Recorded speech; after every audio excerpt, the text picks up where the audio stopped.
बंदी छोड़ सतगुरु रामपाल जी महाराज जी की जय हो। परमात्मा की सभी प्यारी आत्माओं को पवन दास का सत्साहिब। पुण्यात्माओं, सतगुरु रामपाल जी महाराज जी का शिष्य होने के नाते दास की सेवा आप सभी प्यारी आत्माओं को संगत में घटित हो रही हर अच्छी बुरी घटनाओं से परिचित करवाने की है, क्योंकि उनके पीछे की सच्चाई सतलोक आश्रम मैनेजमेंट हरियाणा द्वारा आपको कभी नहीं बताई जाती है और उसे मानना या ना मानना आप जी के अपने विवेक और सोच पर निर्भर करता है। आज आपको पिछले दिनों घटित हुई कुछ बेशरम और घटिया घटनाओं के विषय में जानकारी देंगे, जिसे सुनकर आप जी का विश्वास सतलोक आश्रम मैनेजमेंट हरियाणा पर पहले से अधिक पक्का हो जाएगा कि वास्तव में सतलोक आश्रम मैनेजमेंट जो भी कुछ कर रहा है गुरु जी के आदेश से ही कर रहा है। ये बात अलग है कि मैनेजमेंट का गुरु संत रामपाल जी महाराज नहीं बल्कि उनका छोटा भाई महेंद्र है, जो वर्तमान में काल भगवान की तरह गुप्त रहकर अपने षड्यंत्र को अंजाम दे रहा है। गुप्त इसलिए है क्योंकि महेंद्र बरवाला कांड का मुख्य दोषी है, लेकिन साथ ही हरियाणा पुलिस में डीजी की गाड़ी चलाता था, जिसके चलते प्रशासन में अच्छी खासी जान पहचान थी। और यही कारण था कि बरवाला कांड में जिस 18 नवंबर की रात को आश्रम से चिड़ी का बच्चा भी बाहर नहीं निकल सकता था, उसी रात को महेंद्र भाई साहब 40,000 पुलिस वालों के सामने से कैसे निकल गए, इस बात का आप आसानी से आंकलन कर सकते हैं।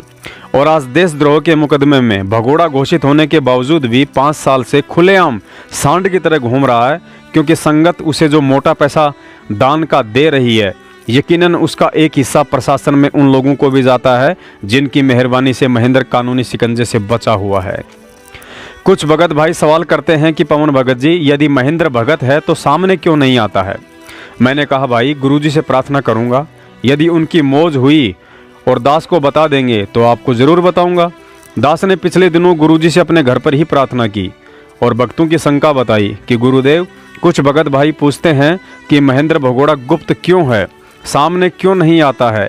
तो गुरुजी ने महेंद्र के गुप्त रहने के विषय में काल का उदाहरण देकर कहा, जो भगवान, जो पिता, जो व्यक्ति समाज के सामने नहीं आ रहा तो उत्तम कैसे हो गया। तो कोई दोषी है, कोई अपराधी है, मुंह दिखाता कोई नहीं, किसी ने छुपा फिरा है कि तक नो क्या करे। समझदार व्यक्ति को गलती बन जा तो भाई मैं तो मुंह दिखाने योग्य नहीं रहा, मैं कैसे शकल दिखाऊं। तो ये छुप रहा है, इसने से जुल्म कर रहा है, हमारे को मार है, काट है, हाहाकार मच रहा है यहाँ पर। वो कैसे आओ सामने, इसका सिर फोड़ दिया है। एक बात जाए तो बताओ, मैं हूँ भगवान, तो ऐसा भगवान होया करे, ऐसा जुल्म कर रहा तू। पुण्यात्माओं, आपने थूक कर चाटने वाली कहावत तो सुनी ही होगी। आज उस कहावत को सतलोक आश्रम मैनेजमेंट हरियाणा ने पुनर्जीवित कर दिया है। जैसा कि आप सभी जानते हैं, कुछ महीने पहले लोकसभा चुनाव में सतलोक आश्रम मैनेजमेंट हरियाणा ने हिसार जेल में बंद सतगुरु रामपाल जी महाराज जी का आदेश बताकर हजारों की संख्या में भोले भक्तों से बीजेपी सरकार का विरोध और कांग्रेस सरकार के पक्ष में वोट डलवाए थे, अर्थात बीजेपी सरकार पर थूक दिया था। लेकिन अभी 10 दिन पहले हरियाणा में विधानसभा चुनाव हुए और अब की बार इसी सतलोक आश्रम मैनेजमेंट हरियाणा ने उसी परम संत का आदेश बताकर बीजेपी के विरोध में नहीं बल्कि उसके पक्ष में वोट डलवाकर अपना थूक वापस चाट लिया। देखिए यह पीला पर्चा जिस पर लिखा हुआ है कि गुरुजी के आदेश अनुसार हरियाणा में बीजेपी को वोट डालने थे, लेकिन कुछ भक्तों ने बीजेपी को वोट नहीं डाले हैं, अतः गुरुजी के आदेश अनुसार अब उनका नाम शुद्ध नहीं होगा। मतलब सतगुरु रामपाल जी महाराज जी की आड़ में पढ़ी लिखी मूर्ख संगत की जमकर ऐसी की तैसी की जा रही है, और होनी भी चाहिए, क्योंकि 70% संगत है भी इसी के लायक। घटना नंबर 2, हाल ही 31 अक्टूबर 2019 को सतलोक आश्रम मैनेजमेंट की तरफ से एक और पीला पर्चा आया है, जिसमें संत रामपाल जी महाराज जी की तरफ से आदेश बताकर लिखा गया है कि 18 नवंबर को जो काला दिवस अर्थात ब्लैक डे मनाया जाता है, अब इसे सदा सदा के लिए बंद किया जाता है। मैं नहीं चाहता कि आने वाली अपनी पीढ़ियों को यह दर्द मिले, उनका दिल दुखी हो। मैं ये दुख उनके लिए छोड़ना उचित नहीं मानता। इस दुख को हम अपने तक ही सीमित रखेंगे। आने वाली पीढ़ियों को केवल सुखी देखना चाहता हूँ, इसलिए इस काले दिवस को मनाना बंद करता हूँ। 18 नवंबर 2019 को भी नहीं मनाना है। पुण्यात्माओं, अब आपको इसकी सच्चाई बताते हैं कि यह किसका आदेश है और इसे क्यों बंद किया जा रहा है। 18 नवंबर 2014 बरवाला कांड के बाद हर साल 18 नवंबर के दिन सतलोक आश्रम मैनेजमेंट हरियाणा ने हरियाणा की बीजेपी सरकार को अपना सबसे बड़ा दुश्मन समझ लिया था और ईर्ष्यावश बीजेपी सरकार को आगामी चुनाव में हराने के लिए उसका कड़ा विरोध करना और भोली संगत से करवाना शुरू कर दिया था, जिसके लिए 18 नवंबर का दिन तय किया गया ताकि 18 नवंबर की आड़ में भोली संगत की भीड़ का जमकर फायदा उठाया जा सके। उसके लिए संगत को एक हाजिरी का भी लालच दे दिया गया कि जो भी भगत ब्लैक डे में हिस्सा लेगा उसकी एक हाजिरी मानी जाएगी। संगत तो बेचारी बंदर की तरह हैं जो चनू की तरह झूठी हाजिरी के लालच में मैनेजमेंट के हांडे में अपना हाथ फंसा बैठी। सतसेवक पिछले 4 साल से इस ब्लैक डे का खुलेआम विरोध करते आ रहे हैं और ट्रू वीडियो चैनल पर कई वीडियो भी बनाकर डाले कि भगत भाई बहनों, संत रामपाल जी महाराज जी कोई विपक्षी दल के राजनेता नहीं बल्कि परमेश्वर हैं। उन्होंने ना ही तो कभी ये काले पीले दिवस मनाए हैं और ना ही किसी को ऐसा कोई दिवस मनाने का आदेश दिया है। संगत ने भी काफ़ी जागरूकता दिखाई और धीरे धीरे इनके मनवश ज्ञान विरुद्ध कार्यक्रमों में जाना बंद कर दिया। और दूसरी तरफ जिस बीजेपी सरकार को हराने के लिए सतलोक आश्रम मैनेजमेंट हरियाणा ने लाखों भक्तों की भीड़ के साथ एड़ी से चोटी तक का जोर लगा दिया था, लेकिन जब उनका एक बाल तक भी नहीं हिला पाए तो अंत में बेचारे सतलोक आश्रम मैनेजमेंट ने उसी हरियाणा की बीजेपी सरकार के आगे घुटने टेक दिए, जिसके विषय में ऊपर आप पीला पर्चा देख ही चुके हैं, जिसमें लिखा है कि गुरुजी ने बीजेपी को वोट डालने का आदेश दिया था लेकिन कुछ भक्तों ने वोट नहीं डाले, अतः अब उनका नाम शुद्ध नहीं होगा। पुण्यात्माओं, गौर करना, इस पीले पर्चे की 4 लाइनों में इन भाई लोगों ने गुरुजी की तरफ से काफ़ी ज्ञान विरुद्ध लिखा हुआ दर्शाया है, जिसका विश्लेषण करने लगेंगे तो काफ़ी समय बर्बाद हो जाएगा। अतः आप जी स्वयं इसे पढ़िए और विचार कीजिए, क्या यह भाषा उस परम संत की हो सकती है जिसे आप अपना पिता कहते हैं।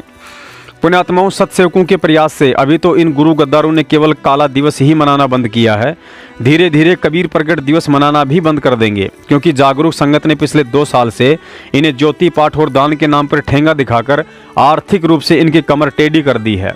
तभी तो इन्होंने आलू टमाटर की तरह सारनाम को बेचकर फिर उन भोले भक्तों से पाठ प्रकाश के नाम पर 15,000 रुपये ऐंठने की घटिया प्लानिंग शुरू की है, लेकिन वो भी इतनी सफल नहीं हो पाई जैसा कि इन्होंने सोचा था, क्योंकि पिछले 4 साल से ट्रू वीडियो चैनल पर सच्चाई देखकर जागरूक भक्तों ने गुरुजी की अनुपस्थिति में सारनाम लेने में कोई दिलचस्पी नहीं दिखाई और कहा कि सतलोक आश्रम मैनेजमेंट हरियाणा केवल भक्तों को गाली और लठ देने का ही अधिकारी है, सारनाम देने का नहीं। सत्सेवकों को छोड़कर उन सभी पढ़े लिखे और अनपढ़ भक्तों से दास की प्रार्थना है जो तत्व ज्ञान लेकर भी सतलोक आश्रम मैनेजमेंट के फर्जी आदेशों के 2.5 मन का बोरा ढोकर गधे की भूमिका निभा रहे हैं।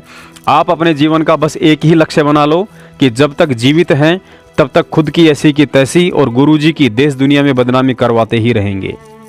सतलोक आश्रम मैनेजमेंट वाले संगत के लिए उस अप्सरा की तरह काल एजेंट बनकर आए हैं जो कुछ समय के लिए इंद्र के आदेश से विश्वामित्र की तपस्या भंग करने के लिए आई थी, और जैसे ही एक लड़की को जन्म दिया उसके बाद विश्वामित्र से कहा कि ऋषि जी अब संभालो अपनी औलाद, मैं चली अपने लोक को, मेरा कार्य आपकी तपस्या को भंग करना था जो पूरा हुआ। फिर गुरुजी ने बताया कि वो चौधरी साहब सिर पीटता रह गया, और यही हाल एक दिन इस संगत का होने वाला है, क्योंकि काल एजेंट सतलोक आश्रम मैनेजमेंट द्वारा आप लोगों को नास्तिक बनाने की पूरी कोशिश की जा रही है, क्योंकि इनके साथ जितने भी भगत हैं उन सब की मर्यादा खंडित है। मर्यादा खंडित होने से वर्तमान भक्ति का बैलेंस बनेगा नहीं और एक समय धीरे धीरे वही संकट पुनः शुरू हो जाएंगे। फिर आप सोचोगे कि मैं तो भक्ति भी कर रहा हूँ, पीले पर्चे वाले गुरुजी का हर एक आदेश भी निभा रहा हूँ, फिर भी ये परेशानी क्यों। और एक न एक दिन ऐसे सोचते सोचते या तो वह भगत सच्चाई को स्वीकार करते हुए सत्सेवक बन जाएगा, या भक्ति छोड़कर घर बैठ जाएगा, या फिर किसी दूसरे पंथ की डोर पकड़ लेगा। पुण्यात्माओं, अब आगे आपकी मर्जी है, क्योंकि आपका गुरु भाई होने के नाते दास का कर्तव्य केवल इतना ही है कि आपको हर अच्छी बुरी घटनाओं की जानकारी देता रहूं। आगे क्या करना है और क्या नहीं, ये आपकी सोच और समझ का विषय है, दास का नहीं है। बंदी छोड़ सतगुरु रामपाल जी महाराज जी की जय हो। सत साहिब।